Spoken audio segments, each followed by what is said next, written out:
ನಮಸ್ಕಾರ ರುದ್ರ. ರುದ್ರ, ಊರಲ್ಲೇನು ಗದ್ದಲ ಎದ್ದಿದೆ ಅಂತೆ? ಊರು ತುಂಬಾ ಸುದ್ದಿ ಹಬ್ಬಿಕೊಂಡಿದೆ. ಈ ವಿಷಯ ನಿನಗೆ ಗೊತ್ತಿಲ್ಲವೇ? ಗೊತ್ತಾಯ್ತ್ರಿ ದಣಿ.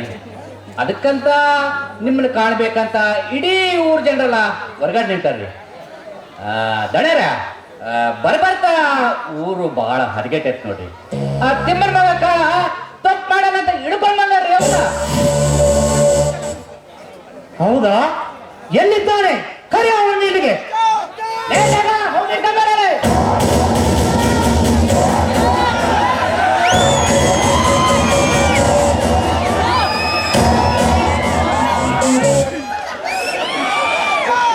ರುದ್ರ, ಇವನು ಊರಲ್ಲಿ ಏನು ತಪ್ಪು ಮಾಡಿದ್ದಾನೆ?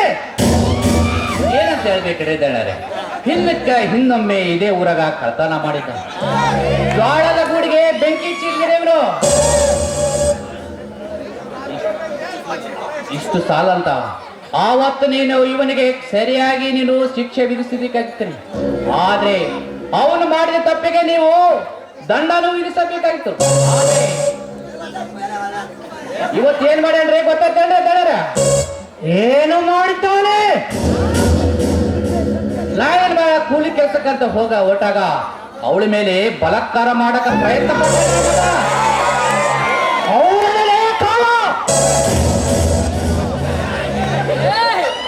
ಇಲ್ಲದಣೆ, ಅವರೆಲ್ಲರೂ ಸುಳ್ಳಕತ್ತರದಣೆ. ತಪ್ಪು ಮಾಡಿ ಮುಚ್ಚ ಬಾಯಿ.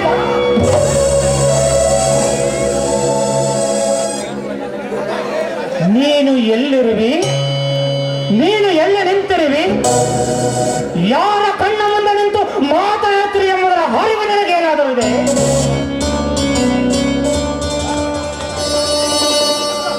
ಸುತ್ತ 40 ಹಳ್ಳಿಗಳ ಜನರ ಸಮಸ್ಯೆಯನ್ನು ಬಗೆಹರಿಸುವ ನ್ಯಾಯವಂತರ ಮತ್ತು ಮಾನವಂತರ ಮನತನವಿದು.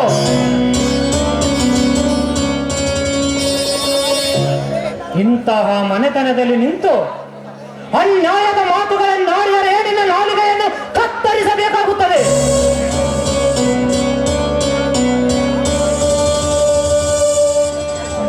ಹಳ್ಳಿಯ 10 ಜನರು ನಿನ್ನನ್ನು ಹಿಡಿದುಕೊಂಡಾಗಲೇ ನಾನು ಅಂದುಕೊಂಡೆ ನೀನು ಏನಾದರೂ ತಪ್ಪು ಮಾಡಿರಲೇಬೇಕಂತ. ಈಗ ಎಂದು ಶತ ಸಿದ್ಧವಾಯಿತು. ಈ ದಣಿ ಹತ್ತಿರ ಸತ್ಯವಂತರಿಗೆ, ನೀತಿವಂತರಿಗೆ, ಧರ್ಮವಂತರಿಗೆ ಬೆಲೆ ಇದೆಯೇ ಹೊರತು ನಿನ್ನಂತಹ ಸುಳ್ಳಿನ ಕಂತೆ ಕಟ್ಟುವವರಿಗೆ ಎಂದು ಶಿಕ್ಷೆ ತಪ್ಪುದಲ್ಲ. ಎಲೇ ಕಾಳ,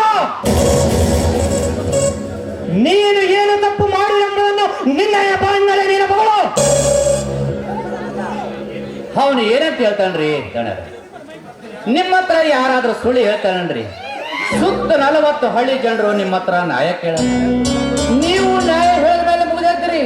ಸಾಕ್ಷಾತ್ ದೇವರೇ ಬಂದು ನ್ಯಾಯ ಹೇಳಿದ. ನಿಮ್ಮ ಮನೆತನದ ಹುಟ್ಟಿದ್ದೇ ನ್ಯಾಯ ಮಾಡಕ್ಕೆ ಬಂದಿದೆ. ನಿಮ್ಮನ್ನು ಹಿಡಿದು ನಿಮ್ಮ ಮುತ್ತಜ್ಜನಿಂದ ನ್ಯಾಯ ಮಾಡುತ್ತಾ ಬಂದ ಮನೆತನವಿದು. ಇಲ್ಲಿ ನ್ಯಾಯ, ನೀತಿ, ಸತ್ಯ, ಧರ್ಮವೇ ನಿತ್ಯ ಪೂರ್ವದ ಉಸಿರು. ನಿಮ್ಮಂತ ದಣಿಗಳು ಈ ನಾಡಿನೊಳಗೆ ಹುಟ್ಟಿದ್ದು ನಮ್ಮ ಪುಣ್ಯ ಅಂತ ತಿಳಿದು ಈ ಸುತ್ತ 40 ಹಳ್ಳಿ ಜನರು ನೆಮ್ಮದಿಯಿಂದ ಬದುಕಿರಿ ದಣರೆ, ನೆಮ್ಮದಿಯಿಂದ ಬದುಕಿರಿ. ಆದ್ರೆ ಇಂಥ ಅದೃಷ್ಟ ಈ ಊರಾಗ ಹುಟ್ಟಬಾರ್ದಾಗಿತ್ತು ದಣೆ, ಹುಟ್ಟಬಾರ್ದಾಗಿತ್ತು. ಹೌದು ರುದ್ರ, ನಿನ್ನ ಮಾತು ಸತ್ಯವಿದೆ. ಇಂತಹ ಪಾಪಿಗೆ ತಕ್ಕ ಪ್ರಾಯಶ್ಚಿತ್ತವಾಗಲೇಬೇಕು.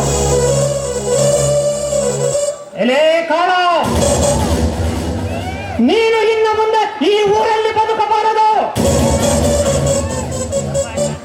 ನೀನು ಈ ಊರ ಬಿಟ್ಟು ತೊಲಗಬೇಕು.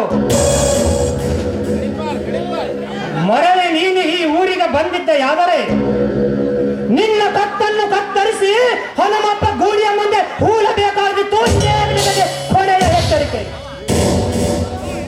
ಹೊರಟು ಹೋಗು, ಹೊರಟು ಹೋಗು ಮೊದಲೇ ಇಲ್ಲಿಂದ.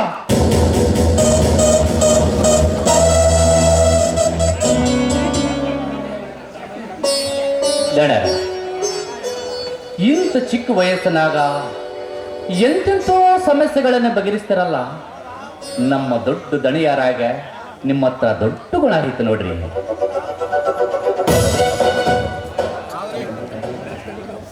ದಣರ, ನಿಮ್ಮಂಥ ಪುಣ್ಯ ಆತ್ಮರು ಮಕ್ಕಳ ಸಂತಾನ ನೀಡಲಾರ್ದು ದೊಡ್ಡ ಪಾಪರಿಯಪ್ಪ.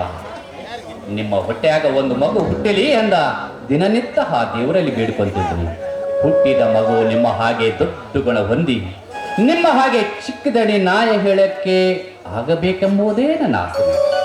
ಆ ಆಸೆ ಆ ದೇವರು ಎಂದು ಕಾಣಿಸಿಕೊಡ್ತಾನೋ ಆ ದೇವರೇ ಬಲ್ಲ. ರುದ್ರ, ನಮ್ಮ ಮದುವೆಯಾಗಿ 3 ವರ್ಷಗಳು ಕಳೆದರೂ ನಮಗೆ ಮಕ್ಕಳ ಸಂತಾನ ಬರಲಿಲ್ಲ. ಹಾಗಂತ ಚಿಂತೆ ಮಾಡುವ ಅವಶ್ಯಕತೆಯೂ ನಮಗಿಲ್ಲ. ಏಕೆಂದರೆ ಈ ಊರಲ್ಲಿರುವ ಪ್ರಜೆಗಳೇ ನಮ್ಮ ಮಕ್ಕಳೆಂದು ತಿಳಿದರಂತೆ. ನಿಮ್ಮಂತ ದೀನ ದಲಿತರೇ ನಮ್ಮ ಬಂಧುಗಳು. ರುದ್ರ, ಮಕ್ಕಳ ಸಂತಾನ ಪಡೆಯಬೇಕಾದರೆ ಅದಕ್ಕೆ 7 ಜನ್ಮದ ಪುಣ್ಯ ಬೇಕು ರುದ್ರ. 7 ಜನ್ಮದ ಪುಣ್ಯ ಬೇಕು. ಆ ದೇವರು ನಮಗೆ ಯಾವ ರೀತಿಯಿಂದಲೂ ಕಮ್ಮಿ ಮಾಡಿದ್ದಾನೆ ಹೇಳು. ಅರಮನೆಯಂತಹ ಮನೆ, 400 ಎಕರೆ ಭೂಮಿ, ಬೆಳ್ಳಿ ಬಂಗಾರ ಸಂಪತ್ತು ಸಾಕಷ್ಟು ಮನೆ ತುಂಬಿದೆ. ಇಷ್ಟಿದ್ದ ಮೇಲೆ ನಿಮ್ಮಂತ ದುಡಿಯುವ ಹಾಳು ಮಕ್ಕಳೇ ನಮ್ಮ ಮನೆಯ ಮಕ್ಕಳೆಂದು ತಿಳಿದರಾಯ್ತು.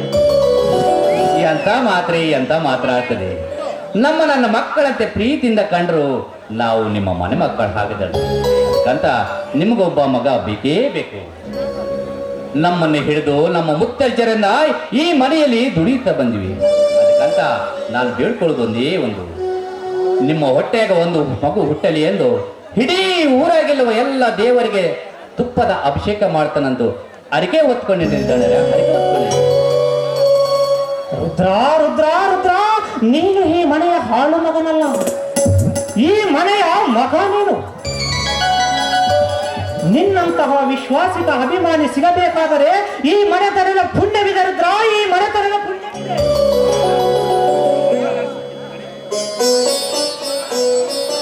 ದಣರ, ನನ್ನ ಪುಣ್ಯ ಈ ಮನೆಯಾಗಿಲ್ರಿ. ಈ ಮನೆಯೊಳಗೆ ಅನ್ನ ತಿನ್ನೋ ಋಣ ನನಗೈತ್ರಿ. ನಿಮ್ಮ ಋಣ ಯಾವ ಜನ್ಮದಲ್ಲಿ ಮುಟ್ಟಿಸುತ್ತನ ಬರ. ರುದ್ರ, ಈ ಜಗತ್ತಿನಲ್ಲಿ ಪುಣ್ಯ ಮಾಡಿದವರಿಗೆ ಒಬ್ಬರ ಋಣ ಒಬ್ಬರು ಮುಟ್ಟಿಸುವ ಕಾಲ ಆ ದೇವರು ತಂದೇ ತರುತ್ತಾನೆ. ರುದ್ರ, ನೀನು ಸ್ವಲ್ಪ ತೋಟದ ಕಡೆ ಹೋಗಿ ಬಾ. ಆಯ್ತಾಯ್ತಣ್ಣ, ಹೋಗ್ಬೋದು.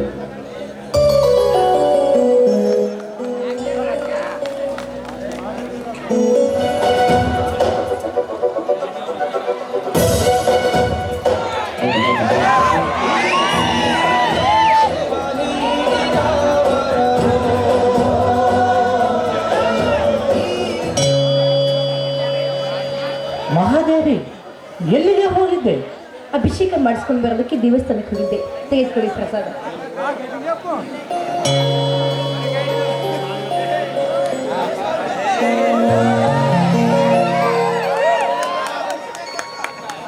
ಮಹಾದೇವಿ, ಪ್ರತಿನಿತ್ಯ ನೀನು ದೇವರ ಗುಡಿಗೆ ಹೋಗಿ ಅಭಿಷೇಕ ಮಾಡಿಸಿ ಬರುವೆಯಲ್ಲ, ಯಾಕೆ? ದೇವರ ಹತ್ತಿರ ಏನಾದರೂ